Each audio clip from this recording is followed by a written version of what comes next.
Okay, so we got everything ready. Oh, hi everybody! Welcome to Science with Sven! That's me.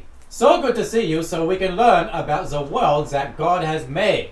I hope you've been keeping warm in the mornings because it is winter now and it can be very cold. We need to understand temperature so we don't get too cold like this blue liquid. And also too hot like this red liquid. Bah! That's hot.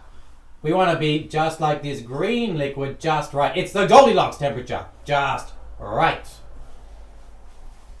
Hi Sven. Oh, hello, Jock. Hello, Eve. So good to see you guys. Good to see you too. Yeah, it's been so long. You're huge now. Oh my goodness. Wow, it's been so long. Thank God for lockdown, otherwise I'd never get to see you. Yeah, I think puppets are still allowed to see people, even if humans aren't. So what are you doing, Sven? Oh, I am here doing some science with Sven. That's me. And telling the kids all about how to stay warm in winter. You don't want to be too cold like this blue liquid, or you might freeze to death. You don't want to be too hot like this red liquid, or you'll burn. You want to be just right. So, Evie, can you check the temperature of the blue liquid, please? Oh wow, it's only 2 degrees. Oh, that is very cold. You would freeze in that temperature. Jock, what about the green liquid? Oh, that's perfect. It's 20 degrees. Oh yeah, just right. That's the Goldilocks temperature. Now what about the red liquid? It's gonna be hot. Oh, that's boiling. It's over 50 degrees. Wow, yeah, probably not quite boiling, but yeah, very hot. That's right. You would burn if you were in that temperature. So, kids, any ideas how we can keep warm in the winter? We could wear nice snug clothes. Yeah, good idea. Or we could stay by the heater. Yeah. We could get some blankets. Oh yeah, good. Or we could roast marshmallows at a fire. Oh, you gotta be really careful with a fire. You see, a fire can burn you. It could even kill you if you're not careful. It can be very dangerous. So, you must always have a responsible adult, not just any old adult, but a responsible one if you're using fire. Otherwise, it could burn you very easily. Not always, Sven. Jock, what are you talking about? Fire always burns the peoples.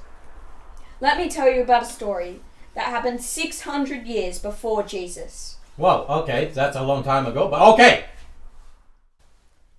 God's people had been conquered by King Nebuchadnezzar and his armies, and some were taken away from their home Jerusalem to the city of Babylon. Yeah, and the King Nebuchadnezzar was the most powerful man in the world at the time. So he built a humongous golden statue and told everyone that they had to bow down and worship it. But that was a problem for God's people, because God had told them that he was their God, and they weren't meant to bow down to any statues or pretend gods. And Nebuchadnezzar had threatened that anyone who didn't bow down to this huge golden statue would be thrown into a furnace of blazing fire. Whoa, how scary. That would certainly kill anyone. And in a really awful way. This king sounds like a psychopath. Yeah, he was crazy scary. Anyway, living in Babylon were 3 of God's people who decided that they weren't going to obey the king. They were going to obey God instead. Shadrach, Meshach, and Abednego.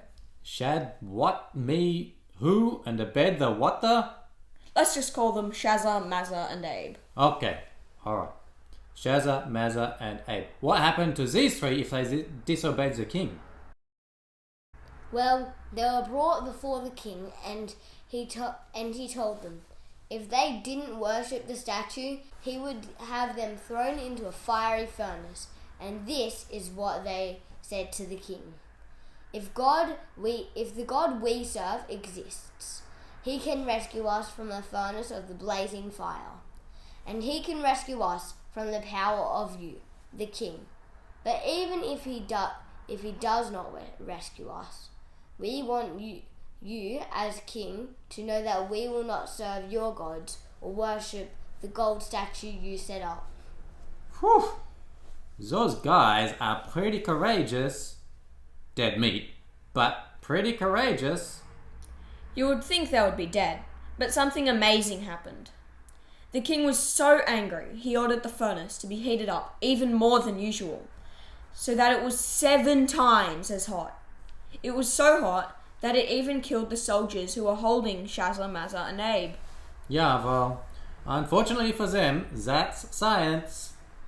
But the thing is, when Shazza, Mazza, and Abe fell into the furnace, they didn't die. What? That's not science. Yeah, but the Bible told us not one hair on their head was singed. What? But that's not possible. What about their clothes? Their clothes were fine. They didn't even smell like fire. But this is impossible. Normally, yes, but not with God, because God made the world. God made science, and because God made science, he can perform miracles when he wants to. But that's not all of it. You mean there's more? When Shazza, Mazza, and Abe were thrown into the furnace, Nebuchadnezzar was watching, and he saw a fourth person in there with them, just walking around in there like it was a day at the beach. But hang on. 3 plus 0 does not equal 4. Yeah, but God sent his angel to protect Shazza, Mazza, and Abe. He protected them to show that he was the true God and King of the world, and every other idol or statue is only a fake God. And instead of forcing Shazza, Mazza, and Abe to worship his golden statue, Nebuchadnezzar ended up praising their God, the true God, as the only one who can save like this. Wow, this really is an amazing story. But now I have a question. What does this mean? Does this mean that God will always save his people like this? No, just because God can save his people like this doesn't mean that he always will save his people like this. Just like Shazza, Mazza, and Abe told King Nebuchadnezzar. Yeah, they trusted God not because he would save them, but because he's the one and only true God. Oh, so how does God protect us then? How do we know that God can save us? That's the best thing. God already has saved us. If we trust in Jesus, then we are already saved because he has taken our sin and punishment on the cross. We can even follow God when everyone else tells us not to, even when it's dangerous. We can follow God because he is the one and only God. Wow, that's so God is the only God and he's already saved us. This is a great story we've heard about today. I'm so happy we did Science with Sven. Thanks for joining us with Science with Sven. That's me. Maybe we can stay warm just with warm blankets. Is that okay? Yeah. No fires. Okay, great. All right. Thanks for joining us. Bye-bye now. Bye.